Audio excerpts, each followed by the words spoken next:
भारत के चक्रवर्ती सम्राट वीर शिरोमणि पृथ्वीराज चौहान को चुनौती दे दी थी। एक बार उदल सिरोंज के महाराज की बेटी के विवाह में वर पक्ष की ओर से बारात में आया हुआ था। तभी महल के ऊपर से बारात के स्वागत में खड़ी मांडवगढ़ के राजा जंभे की पुत्री देवसेना की नजर उदल पर पड़ी। उदल को बारात में मस्ती से झूमते हुए देखकर देवसेना ने कौतूहलवश अपनी सखी से पूछा, ये कौन युवक है जो इतनी बेफिक्र होकर नाच रहा है? सखी ने उत्तर देते हुए कहा, ये हमारे शत्रु राज्य महोबा का वीर योद्धा उदल है। ये अकेला ही हजारों लुटेरों पर भारी पड़ गया था। उदल की वीरता का किस्सा सुन देवसेना मन ही मन उदल से प्रेम करने लगी। समय बीतने के साथ एक बार भारत के चक्रवर्ती सम्राट पृथ्वीराज चौहान ने मोहम्मद गौरी पर विजय प्राप्त करने के बाद अपनी सभा में सभी भारतीय राजाओं का अभिवादन करने के लिए बुलाया था। उसी सभा में विजयगढ़ के राजा वर्णिक राजा परमाल का उपहास उड़ाने लगे।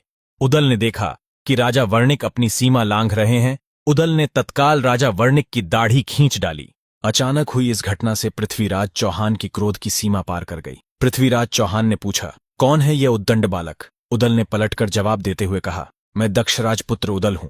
पृथ्वीराज चौहान ने कहा, तुमने इस सभा में उपस्थित सभी लोगों का अपमान किया है। प्रत्युत्तर में उदल ने कहा, माफ करना महाराज, लेकिन आप किस अपमान की बात कर रहे हैं? राजा परमाल और महोबा का अपमान कर यह सभा पहले ही अपनी सभी सीमाएं लांघ चुकी है। लेकिन मेरे अंदर राजपूती खून है। अगर किसी ने राजा परमाल या महोबा की ओर अंगुली उठाई तो समझ लो उसने उदल की तलवार को हाथ लगा दिया है।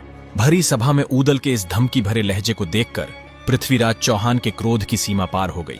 उसी वक्त विषय की गंभीरता को देखते हुए राजा परमाल ने पृथ्वीराज चौहान और राजा वर्णिक से हाथ जोड़कर उदल के लिए माफी मांग ली। पृथ्वीराज ने राजधर्म का पालन करते हुए उदल को माफ तो कर दिया, लेकिन बुंदेलखंड अब पृथ्वीराज की आंखों में चुभने लगा था। महोबा की मरोड़ निकालने के लिए पृथ्वीराज चौहान एक उचित अवसर की तलाश में थे।